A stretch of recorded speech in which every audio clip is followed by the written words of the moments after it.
August 19th, 1953, Tehran. The streets are erupting. Hundreds wounded is a conservative estimate.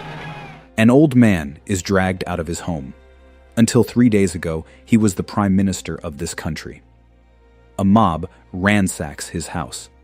He is 73 years old, Mohammad Mosaddegh, democratically elected. And today, that no longer matters. The Western papers called it a spontaneous popular uprising. Go back 2 years. New York, October 1951. A United Nations chamber. The same old man walks to the podium. He is carrying a stack of documents, numbers that prove how much Britain had made from Iran's oil and how little it had given back. In 1947, the Anglo-Iranian Oil Company reported profits of £40 million after taxes. Iran received $7 million. And that same year, the British government collected more in taxes from that oil than Iran received in royalties. From Iranian oil. On Iranian land. In front of the watching world, he was asking one question. Is this fair? The chamber goes quiet. Then it erupts in applause. He doesn't know it yet, but in 2 years, that same crowd will ransack his home. What brought him down wasn't a lie. It was the truth he just told. So here's the question this episode is built around. When the truth becomes a threat, how exactly does it get erased? To understand what happened to Mosaddegh, you have to go back 50 years. Back to the moment that set everything in motion. 1901. A British entrepreneur named William Knox Darcy sat across from a desperate man. The Shah of Iran, broke, indebted to European creditors, running out of options, signed over the exclusive rights to drill for oil across nearly the entire country. 60 years, one company, and a clause that made sure Iranians could never check the books. When oil was discovered in 1908, the British government moved quickly. By 1914, at Winston Churchill's urging, London bought a controlling stake, 51%, in what became the Anglo-Iranian Oil Company. The reason was simple. The Royal Navy was switching from coal to oil, and Britain needed a guaranteed supply. Iran's oil stopped being a business venture. It became an artery of empire. Here's what that looks like on the ground. Abadan, the world's largest oil refinery. Iranian workers earned 50 cents a day. No paid leave. No sick pay. No compensation if they were injured on the job. They lived in a shanty town the locals called Kagazabad, Paper City, without running water or electricity. In winter, the ground flooded and the mud rose to their knees. The air smelled permanently of sulfur. 1 kilometer away was a different world entirely. The British staff quarters, a swimming pool, manicured lawns, paved roads. Same land, same oil. 1 kilometer apart. And the numbers told the same story. In 1947, the Anglo-Iranian Oil Company made £40 million in profit after taxes. Iran got $7 million. That same year, the British Treasury collected more in taxes from that oil than Iran received in royalties. Let that land for a moment. The British government, not the company, the government, took more from Iranian oil than the country it came from. Iran pushed back, repeatedly. And every time it did, something strange happened. The contracts changed, but the terms got worse. Here's why that was even possible. Today, it seems obvious the oil beneath your feet belongs to you. But in the early 20th century, that principle didn't exist in international law. Once a concession was signed, it was treated like any other commercial contract, legally binding, internationally protected, and Iran had another problem. Its government budget depended almost entirely on oil revenues. The longer negotiations dragged on, the more pressure Iran felt. Britain knew this. Time was always on their side. In 1933, Iran called Britain's bluff and announced it was canceling the original concession. Britain took the dispute to the League of Nations, an institution that, at the time, was effectively run by Britain and France. Under pressure, Iran's Shah came back to the table and signed a new deal. On paper, some terms improved. But buried in the fine print, the concession, originally set to expire in 1961, was extended to 1993. 32 more years. According to records from the time, the Prime Minister didn't even submit the new agreement to Parliament. He knew how bad it was. It went into effect anyway. Iran complained and got 32 more years of the same. Then came 1941. The world was at war. Nazi Germany was sweeping across Europe, and Britain and the Soviet Union, bitter rivals for decades, suddenly found themselves fighting on the same side against Hitler. Iran's king, Reza Shah, had been watching all of this carefully. He didn't want to pick sides. He wanted Iran to stay neutral. To do that, he had been allowing German engineers and technicians to work inside Iran, thousands of them. For Britain, that was a problem. A big one. German influence, this close to Iranian oil? Unacceptable. And so in August 1941, Britain and the Soviet Union invaded Iran from two directions simultaneously. Britain from the south, the Soviet Union from the north. Iranian resistance collapsed within days. Reza Shah was forced to abdicate. And Britain chose his replacement, his young son, Mohammad Reza Pahlavi, someone they believed would be easier to manage. Iran was a sovereign nation, but who sat on its throne was decided in London. In late 1950, a piece of news reached Tehran that changed everything. The American oil company Aramco had agreed to split its profits with Saudi Arabia 50-50. Half and half. Equal partners. Iranians did the math. Saudi Arabia was getting 50%. Iran, with one of the largest oil reserves in the world and one of the largest refineries, was getting 9%. Iran went to the Anglo-Iranian Oil Company and asked for the same deal. The company's response? It refused to open its books. After 50 years, Iranians had never once been allowed to verify how much money was being made from their own oil. Now they were asking to check, and the answer was no. That was the match. Parliament exploded. The oil nationalization bill passed, and Iran chose a man to lead the fight. Mohammad Mosaddegh. Already a wealthy aristocrat, already in his 70s, he didn't need the money or the power. According to accounts from the time, he stood before Parliament and said, "The negotiations we have conducted with foreign powers for so many years have produced nothing. With oil revenues, we can fight poverty. We can build something for our people." Parliament elected him Prime Minister 79-12.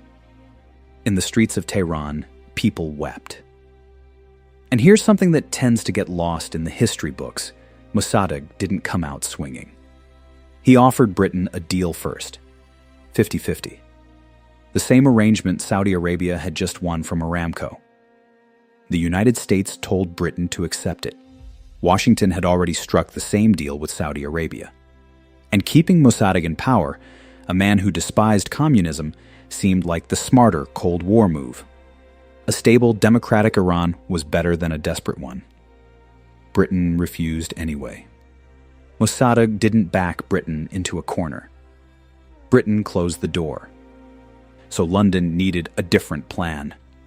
And for that plan to work, it needed Washington. But Britain had a problem. The Truman administration wasn't interested. Truman had already made his position clear. A stable, democratic Iran was the best defense against communism. Undermining Mosaddegh would only push Iran toward the very thing America feared. Without Washington, Britain couldn't move. Britain couldn't use military force alone. The empire was exhausted. The finances were wrecked. India had just won its independence, and Mosaddegh kept winning at the United Nations and at the International Court of Justice. An open invasion would make Britain look like exactly what it was, a colonial power protecting an oil monopoly. So Britain did what empires do when they can't act openly. It changed the story. If Iran falls, the Soviets walk in. In 1953, that sentence landed differently than it would today. The Soviet Union had tested its first nuclear weapon. China had fallen to communism. The Korean War had just ended. A new president, Dwight Eisenhower, had just taken office, surrounded by advisors who saw communist threats everywhere they looked. The British argument found a willing ear. Eisenhower's advisors saw communist threats everywhere they looked. And Iran, unstable, oil-rich, right on the Soviet border, seemed like exactly the kind of domino they couldn't afford to lose. What Britain didn't mention, what it couldn't mention, was that the CIA's own analysts had already looked at Iran and concluded that a communist takeover wasn't a realistic threat. Iran's Communist Party was too weak to seize power. The intelligence said so clearly. The hawks in Washington acted anyway. America was in. And somewhere in Washington, a plan was taking shape. It had a budget. It had a code name. And it would never leave a paper trail. Here's what $1 million buys you. Time magazine, August 31st, 1953. The headline reads, Iran, the people take over. The streets of Tehran had been filled that day with crowds chanting for the Shah. Shops shuttered. Men with knives and clubs marched through the city. Soldiers turned on their own officers. Pro-Shah mobs swept from one government building to the next, sacking offices, attacking newspaper plants, storming police stations. And Time told its readers, this was no military coup, but a spontaneous popular uprising. The people had spoken. 2 years earlier, that same magazine had named Mohammad Mosaddegh its Man of the Year. Now, in the same pages, he was described as a weeping, fainting leader of a helpless country. His home was looted by the crowd. His iron bed, the one he sometimes conducted official business from, was dragged into the street and auctioned off. The article concluded with this. The Iranian people had done all of this for America and now counted on America's help. In documents the CIA kept classified for 60 years, the operation tells a different story. The agency's own records described the operation's goal as generating protests by people made, in their words, receptive to our purposes. Some of the most feared street gangs in Tehran were on the CIA payroll. Men were brought in on buses and trucks from outside the city. The Shah, the young man Britain had installed on the throne in 1941, had signed the decree dismissing Mosaddegh. That decree had been written by the CIA. Same streets, same city, same day.